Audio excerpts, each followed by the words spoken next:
It's the Joel Shit Show, featuring Joel Shit. Hi, welcome to the Joel Shit Show. I'm your host, Joel Shit. That is the dishwasher in the background. The dishwasher is part of the live studio audience. Today's Proposition 1C, the Lottery Modernization Act, allows the state lottery to be modernized to improve its performance with increased payouts, improved marketing, and effective management. It requires the state to maintain ownership of the lottery and authorizes additional accountability measures. Protects funding levels for schools currently provided by lottery revenues. Increased lottery revenues will be used to address current budget deficit and reduce the need for additional tax increases and cuts to state programs. Summary of legislative analysts' estimate of net state and local government fiscal impact. Impact on 2009-2010 state budget allows $5 billion of borrowing from future lottery profits to help balance the 2009-2010 state budget. Impact on future state budgets. Debt service payments on the lottery borrowing and higher payments to education would likely make it more difficult to balance future state budgets. This impact will be lessened by potentially higher lottery profits. Additional lottery borrowing would be allowed. So basically this is the one where they're saying we're going to borrow against future lottery revenue to balance the budget now, and then we'll do things to make the lottery revenue go up later, so then we can pay back the money we borrowed now, and then we'll still have to cut later. So why not do the things that will cause increased lottery revenue now, and then we'll have more lottery money in the future, and not worry about right now. See, the common underlying thing with all these budget-based propositions is that somehow the budget is supposed to get better in the next few years, and that's why we can do some short-term solutions now. A lot of the money in the state budget is tied to sales tax revenue, not as much property tax. People are not spending money like they used to, and I think that we're seeing a permanent shift in how people spend money. And when your economy is based on consumer spending, you're kind of screwed. So, let's see. So yeah, obviously, I mean, it's sounding like I'm going to want to vote no, but let's keep an open mind here.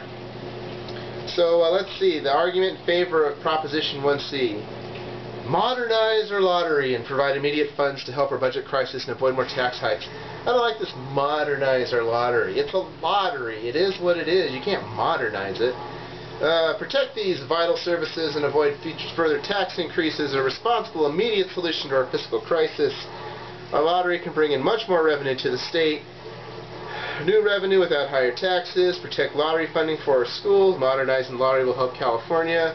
Increased accountability and oversight, delivering on the lottery promise, part of a responsible package of reforms to fix budget dysfunction in Sacramento.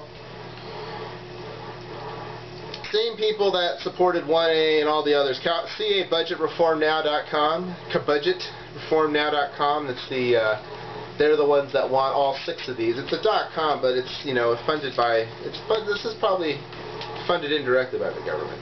President of the California State Service Association, Ed Bonner, Dr. Glenn Thomas, California Secretary of Education, and Bill Hawk, Vice Chairman, California Business for Education Excellence, are all saying to vote yes. So let's see what the rebuttal is. Let's see. We got the Honorable Bob Huff, a state senator. Let's see what Bob Huff's butt is saying. Proponents say it will just take a few simple changes to bring in more revenue to the state. Is anything the government does simple? Ooh, I don't like that attitude. Even though I'm not probably going to vote no. I don't like it when the people I agree with are talking like that. You shouldn't have to talk down to people just to get them to listen to you and to agree. If that's what I had to do, I'd put the camera down here and I'd be like, yes, I am over you, wah! But I don't. If anything, I should put the camera up here and be like, hello there, please help me out of this well that I'm trapped in. But instead, we see eye to eye. We agree on everything. Yes, we do. This is not an immediate responsible solution to our fiscal crisis. We don't know how this will play out in the long term. What we do know is that we're making grand assumptions about a modernized state lottery. Lottery ticket sales dropped 10% during the first 4 months of the current fiscal year beginning July 1. Lottery officials are blaming the economy for the drop in sales. If we're counting on the lottery to bail out the state financially, how is that done when people are gambling less because of a sour economy? Well, what people were saying is because the economy is going to get better, and then therefore the lottery money will be better then, and then we can use it to pay back the money we want to borrow now in Proposition 1C. Parts of modernizing the lottery will be to make the games available virtually everywhere we go. We will also have sustained advertising into separating people from their money for a chance to win big. After all, it's for our children. There's sarcasm there. This is really poorly written. You can't put sarcasm in a voter handbook because there's too many people that don't understand sarcasm. Ooh, a sarcasm directory. That's a really useful invention. If the increased revenues expected from this scheme don't materialize, what's next? Full-blown Las Vegas-style gambling? We already have that. Jeez. We cannot afford another ballot measure that creates more problems than it solves. And the Honorable Bob Huff also writes the argument against 1C, which is this one little paragraph here. Let's see what he has to say. California lottery should be left as the voters originally intended it to be. They had a clear understanding when they approved it 25 years ago. They knowingly placed restrictions. The lottery is performed as it was designed to perform. There is no need to change or modernize the lottery. It should be left as the voters... God, boy, you know, Bob Huff, I can't believe you couldn't come up with something better than this. And the thing is, if you look at the polling, it's failing. Like, 1C is not going to pass. And it's so funny because...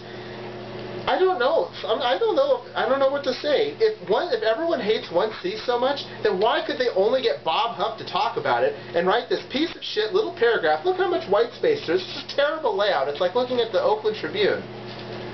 But the rebuttal, which is longer than the argument against, so now Ed Bonner and Sheldon Gilbert, president of the California Fire Chiefs Association, and then Glenn Thomas. Here's their butt. Check out my butt. It will generate, it's saying the same thing it said over here. Yes. There was very little thought put into the argument in favor and the argument against. And see, the thing is, though, sometimes, even though you don't want to support the people that you agree with, sometimes you're just kind of stuck with it, you know? Like, for example, I'm very much into cleanliness and purity and not a big fan of the alcohol and the cigarettes, and I wish that they would be gone. Well, there are some real evangelical Christians out there who agree with me on that. Doesn't mean I support what evangelical Christians do, but it doesn't mean that we have to disagree on everything. I'm not going to smoke a bowl every day just because I want to piss them off. That's stupid. So, even though Bob Huff is not very articulate, maybe his aide should not be writing for him. Maybe he should pick an aide that can write a little better. Maybe that's why the aides in California, you know, just all didn't get their pay raises that the state senators tried to get them. Despite all of this, I still have to vote no on 1C because the one grain of truth in Bob Huff's piece of shit paragraph is that the lottery is performing as it was designed to do.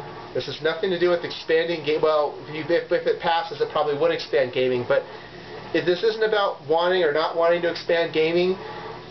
If it ain't broke, don't fix it. The only thing that's not broken in California is the state lottery. And it's because in '84, we said we want it to be like this, and we've done it like this. And we don't have fixed jackpots on lotteries like the Mega Millions. It's pari-mutuel. And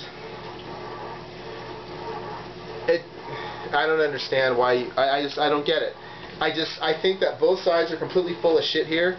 And so I have to do that's like the tiebreaker. Like in hockey, there's a shootout. Go Sharks. Just kidding. Hey, you know, at least the Florida Panthers said, why disappoint our fans by getting blown out in the playoffs? Let's just not make them in the first place. That's right. So, so this is the shootout, right? This is how I decide when I can't decide. I say, all right, where would we be if this passes? And then where would we be if it doesn't pass? And which is better? So, if it passes, then we don't have to try as hard to come up with money now, but later we're going to have to try even more harder to come up with money then, because we'll have borrowed money against the lottery and have to pay it back. And what if our idea is to make the lottery more lucrative, which really means, technically, more money taken from the poor, because that's who plays the lottery per capita more than any other socioeconomic group. Why add another risk We're already juggling all this shit trying to get the budget, right? Why add the lottery to that? Unless my friend Lauren is doing the juggling, and he can juggle like 6 things at once, it's not worth the trouble. Now let's see what happens if it doesn't pass. We have what we have now, which, relatively speaking, is a little better, and that's why I'm going to vote no on 1C. That's all the time we have for today. Visit us on the web at joelshitshow.com. Email joel@joelshitshow.com.